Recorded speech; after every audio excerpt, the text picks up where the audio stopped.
আল্লাহ রাব্বুল আলামিন বলেন, ইযা যুলজিলাতিল আরদু জিলজালাহা,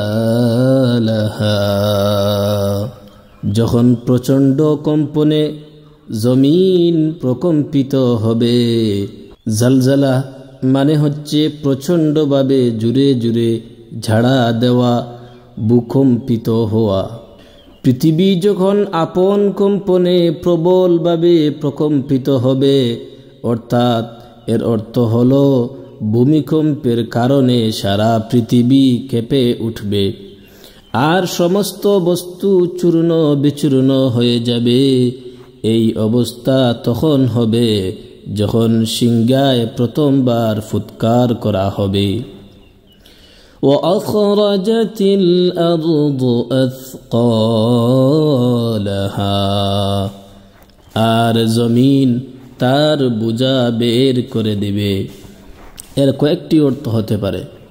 মরা মানুষ মাটির বুকে যেখানে যে অবস্থায় যে আকৃতিতে আছে, দ্বিতীয় ফুৎকারের পরে তাদের সবাইকে বের করে এনে সে বাইরে ফেলে দেবে এবং যাবতীয় মৃতকে বের করে হাসরের মাঠের দিকে চালিত করবে। মানুষের শরীরের ছড়িয়ে ছিটিয়ে থাকা অংশগুলো এক জায়গায় জমা হয়ে নতুন করে আবার সেই একই আকৃতি সহকারে জীবিত হয়ে উঠবে, যেমন সে তার প্রথম জীবনের অবস্থায় ছিল। কোরআনের মধ্যে অন্য জায়গায় বলা হয়েছে, ইয়া আইয়ুহান নাসু ইত্তাকু রাব্বাকুম ইন্না জালজালাতাস সাআতি শাইউন আযীম। হে মানুষ, তোমাদের রবের তাকওয়া অবলম্বন করো, কিয়ামতের প্রকম্পন এক ভয়ঙ্কর ব্যাপার। অন্যত্র বলেছেন, ওয়াইযাল আরদু মুদ্দাত وألقت ما فيها وتخلت, আর পৃথিবীকে যখন সম্প্রসারিত করা হবে এবং পৃথিবী তার অভ্যন্তরে যা আছে তা বাইরে নিক্ষেপ করবে ও শূন্য গর্ব হবে। এর দ্বিতীয় অর্থ হচ্ছে, কেবলমাত্র মরা মানুষদেরকে সে বাইরে নিক্ষেপ করে ক্ষান্ত হবে না, বরং তাদের প্রথম জীবনের সমস্ত কথা ও কাজ এবং যাবতীয় আচার আচরণের রেকর্ড ও সাক্ষ্য প্রমাণের যে স্তূপ তার গর্ভে চাপা পড়ে আছে সেগুলোকেও বের করে বাইরে ফেলে দিবে। পরবর্তী বাক্যটিতে একতারই প্রকাশ ঘটেছে। তাতে বলা হয়েছে, জমিন তার ওপর যা কিছু ঘটেছে তা বর্ণনা করবে। কোন মুফাসসির এর তৃতীয় একটি অর্থ বর্ণনা করেছেন, সেটি হচ্ছে সোনা, রূপা, হীরা, মণি, মাণিক্য এবং অন্যান্য যেসব মূল্যবান সম্পদ ভূগর্ভে সঞ্চিত রয়েছে সেগুলোর বিশাল বিশাল স্তূপও সেদিন জমিন উগলে দেবে। আর যদি দুনিয়ার জীবনের শেষ ভাগে কিয়ামতের আলামত হিসাবে এ সম্পদ বের করা বুঝায়, তবে হাদিস শরীফে এসেছে, রাসূলুল্লাহ সাল্লাল্লাহু আলাইহি ওয়াসাল্লাম বলেন, পৃথিবী তার কলিজার টুকরা বিশাল আকার স্বর্ণখণ্ডের আকারে উদ্গীরণ করে দেবে। তখন যে ব্যক্তি ধন সম্পদের জন্য কাউকে হত্যা করেছিল সে তা দেখে বলবে, এর জন্যেই কি আমি এত বড় অপরাধ করেছিলাম? যে ব্যক্তি অর্থের কারণে আত্মীয়দের সাথে সম্পর্কচ্ছেদ করেছিল সে বলবে, এর জন্যই কি আমি এ কাণ্ড করেছিলাম? চুরির কারণে যার হাত কাটা হয়েছিল সে বলবে, এর জন্যই কি আমি নিজের হাত হারিয়েছিলাম? অতঃপর কেউ এসব স্বর্ণখণ্ডের প্রতি ভ্রুক্ষেপ করবে না। মাটির নিচে যত লোক দাফন আছে তাদেরকে পৃথিবীর ভার বা বোঝা বলা হয়েছে। মাটি তাদেরকে কিয়ামতের দিন বের করে উপরে ফেলবে, অর্থাৎ আল্লাহর হুকুমে সকলে জীবিত হয়ে বাইরে বেরিয়ে আসবে। আর এরূপ হবে সিংহায় দ্বিতীয় ফুৎকারের পর। অনুরূপভাবে যাবতীয় খনিজ পদার্থ ও গুপ্ত ধন সমূহ বাহির হয়ে পড়বে। وقال الإنسان ما لها, আর মানুষ বলবে এর কি হয়েছে বা এর কি হলো। মানুষ অর্থ প্রত্যেকটি মানুষ হতে পারে, কারণ পুনরায় জীবন লাভ করে চেতনা ফিরে পাবার সাথে সাথেই প্রত্যেক ব্যক্তির প্রথম প্রতিক্রিয়া এটি হবে যে এসব কি হচ্ছে। এটা যে হাসরের দিন একথা সে পরে বুঝতে পারবে। আবার মানুষ অর্থ আখেরাত অস্বীকারী মানুষও হতে পারে, কারণ যে বিষয়কে অসম্ভব মনে করত তা তার সামনে ঘটে যেতে থাকবে এবং সে এসব দেখে অবাক ও পেরেশান হবে। তবে ইমানদারের মনে এ ধরনের বিস্ময় ও পেরেশানি থাকবে না, কারণ তখন তাদের আকীদা, বিশ্বাস ও প্রত্যয় অনুযায়ী সব কিছু হতে থাকবে। পবিত্র কুরআনে বলা হয়েছে, قالوا يا ويلنا من بعثنا من مرقدنا هذا ما وعد الرحمن وصدق المرسلون। আখিরাত অস্বীকারীরা বলবে, কে আমাদের শয়নাগার থেকে আমাদের উঠালো? এর জবাব আসবে, এটি সেই জিনিস যার ওয়াদা করুণাময় করেছিলেন এবং আল্লাহর পাঠানো রাসূলগণ সত্য বলেছিলেন। মানুষ বলবে এর কি হলো? এর অর্থ হলো তারা ভীত সন্ত্রস্ত হয়ে বলবে, এর কি হয়ে গেল? এ পৃথিবী কেন এমনভাবে কাঁপছে এবং খনিজ সম্পদসমূহ বাইরে বের করে ফেলছে। يومئذ تحدث أخبارها, সেদিন জমিন তার বৃত্তান্ত বর্ণনা করবে। জমিন কি জানিয়ে দেবে এ নিয়ে তাফসীরবিদদের মধ্যে কয়েকটি মত রয়েছে। সম্ভবত সব কয়টি মতই এখানে উদ্দেশ্য হতে পারে। ইয়াহইয়া ইবনে সালাম বলেন, এর অর্থ জমিন তার থেকে যা যা বের করে দিল সম্পদ রাজি তা জানিয়ে দিবে। এর সমর্থনে একটি হাদিসে এসেছে, কোনো মানুষের জীবন যদি কোনো সুনির্দিষ্ট স্থানে অবসান হওয়ার কথা থাকে, তখন আল্লাহ তার জন্য সেখানে যাওয়ার একটি প্রয়োজন তৈরি করে দেন। তারপর যখন সে স্থানে পৌঁছে তখন তাকে মৃত্যু দেওয়া হয়। তারপর জমিন কিয়ামতের দিন বলবে, হে আমার রব, এটা তুমি আমার কাছে আমানত রেখেছিলে। ইবনে মাসউদ রাদিয়াল্লাহু আনহু বলেন, এই আয়াতের অর্থ আগের আয়াতে যে বলা হয়েছে মানুষ প্রশ্ন করবে জমিনের কি হলো, এর জবাব জমিনই দিবে যে কিয়ামত অনুষ্ঠিত হয়ে গেছে। আবু হুরায়রা রাদিয়াল্লাহু আনহু বলেন, এর অর্থ জমিন তার মধ্যে কৃত ভালো মন্দ যাবতীয় কর্মকাণ্ডের হিসাব দাখিল করবে। জমিনের ওপর যা কিছু ঘটে গেছে তার সব কিছু সে কিয়ামতের দিন বলে দেবে। এটা হলো শর্তের জবাব। হাদিসে বর্ণিত আছে যে নবী করিম সাল্লাল্লাহু আলাইহি ওয়াসাল্লাম এই আয়াত পাঠ করলেন এবং বললেন, তোমরা জানো পৃথিবীর বৃত্তান্ত কি? সাহাবীগণ রাদিয়াল্লাহু আনহুম বললেন, আল্লাহ এবং তার রাসূলই ভালো জানেন। নবী সাল্লাল্লাহু আলাইহি ওয়াসাল্লাম বললেন, তার বৃত্তান্ত এই যে নর অথবা নারী এ মাটির উপর যা কিছু করেছে এই মাটি তার সাক্ষী দেবে আর বলবে, অমুক অমুক ব্যক্তি অমুক অমুক দিনে অমুক অমুক কর্ম করেছে। বিআন্না রাব্বাকা আওহা লাহা, যেহেতু তোমার রব তাকে নির্দেশ দিয়েছেন, অর্থাৎ মাটিকে কথা বলার শক্তি আল্লাহই সেদিন দান করবেন। অতএব এটা কোনো আশ্চর্যজনক কথা নয়, যেমন সেদিন মানুষের অঙ্গ প্রত্যঙ্গকে আল্লাহ বাক শক্তি দান করবেন। ঠিক মাটিও আল্লাহর হুকুমে কথা বলবে।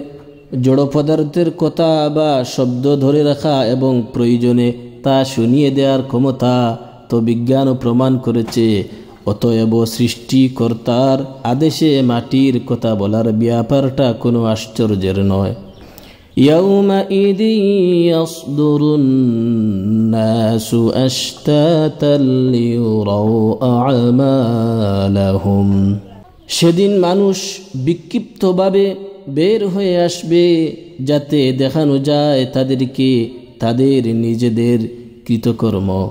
এর অর্থ হলো মানুষ সেদিন হাসরের মাঠ থেকে তাদের আমল অনুযায়ী ভিন্ন ভিন্ন দলে বিভক্ত হয়ে যাবে।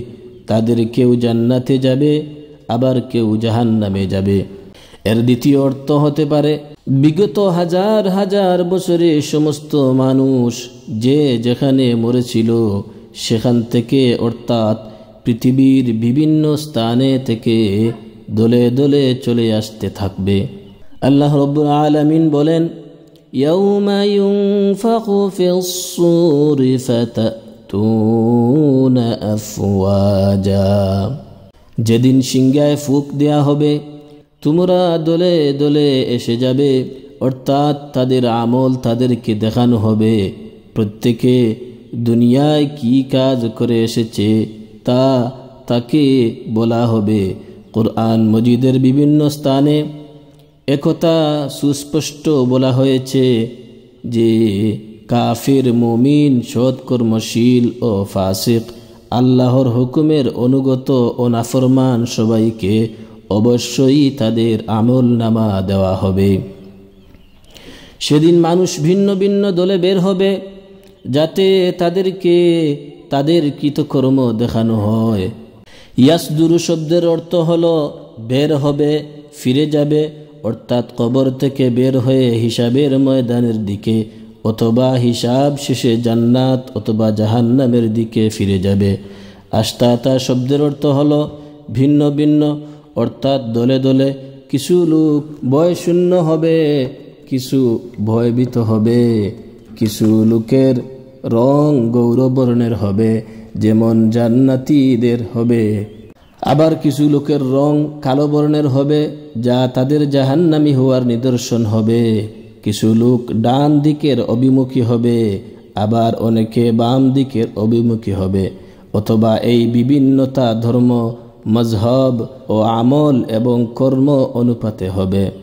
এটি ইয়াসদুরু কিয়ার সাথে সম্বন্ধ, অথবা এর সম্বন্ধ আওহালহা এর সাথে, অর্থাৎ মাটি সেদিন নিজের বৃত্তান্ত এজন্য বর্ণনা করবে যাতে মানুষকে নিজ আমল দেখানো হয়। فَمَن يَعْمَلْ مِثْقَالَ ذَرَّةٍ خَيْرًا يَرَهُ অতএব কেউ অনুপরিমাণ ভালো কাজ করলে তা সে দেখবে। এই আয়াতে খায়ের বলে শরীয়ত সম্মত সৎ কর্ম বোঝানো হয়েছে, যা ইমানের সাথে সম্পাদিত হয়ে থাকে। কেননা ইমান ব্যতীত কোনো সৎকর্মই আল্লাহর কাছে সৎকর্ম নয়। কুফুর অবস্থায় কৃত সৎকর্ম আখেরাতে ধর্তব্য হবে না, যদিও দুনিয়াতে তার প্রতিদান দেওয়া হয়। তাই এই আয়াতকে এ বিষয়ের প্রমাণস্বরূপ পেশ করা হয় যে যার মধ্যে অনুপরিমাণ ইমান থাকবে তাকে অবশেষে জাহান্নাম থেকে বের করে নেওয়া হবে। কেননা এই আয়াতের ওয়াদা অনুযায়ী প্রত্যেকের সৎকর্মের ফল আখেরাতে পাওয়া জরুরি। কোনো সৎকর্ম না থাকলেও স্বয়ং ইমানি একটি বিরাট সৎকর্ম বলে বিবেচিত হবে। ফলে মুমিন ব্যক্তি যত বড় গুনাহগারই হোক চিরকাল জাহান্নামে থাকবে না। কিন্তু কাফের ব্যক্তি দুনিয়াতে কোনো সৎকর্ম করে থাকলে ইমানের অভাবে তা পণ্ডশ্রম মাত্র, তাই আখিরাতে তার কোনো সৎকর্মই থাকবে না। সুতরাং কেউ অনুপরিমাণ ভালো কাজ করলে সে তা দেখতে পাবে, অতএব সে তাতে আনন্দিত হবে। وَمَن يَعْمَلْ مِثْقَالَ ذَرَّةٍ شَرًّا يَرَهُ আর কেউ অনুপরিমাণ খারাপ কাজ করলে তাও সে দেখতে পাবে। প্রত্যেকটি সামান্যতম ও নগণ্যতম সৎ কাজেরও একটি ওজন ও মূল্য রয়েছে এবং অনুরূপ অবস্থা অসৎ কাজেরও। অসৎ কাজ যত ছোটই হোক না কেন অবশ্য তার হিসাব হবে এবং তা কোনো ক্রমেই উপেক্ষা করার মতো নয়। তাই কোনো ছোট সৎ কাজকে ছোট মনে করে ত্যাগ করা উচিত নয়, কারণ এই ধরনের অনেক সৎ কাজ মিলে আল্লাহর কাছে একটি অনেক বড় সৎ কাজ গণ্য হতে পারে। অনুরূপভাবে কোনো ছোট ও নগণ্য অসৎ কাজও না করা উচিত, কারণ এই ধরনের অনেকগুলো ছোট গুনাহ একত্র হয়ে একটি বিরাট গুনাহের স্তূপ জমে উঠতে পারে। রাসূলুল্লাহ সাল্লাল্লাহু আলাইহি ওয়াসাল্লাম বলেছেন, জাহান্নামের আগুন থেকে বাঁচো, তা এক টুকরা খেজুর দান করার বা একটি ভালো কথা বলার বিনিময়ে হোক না কেন।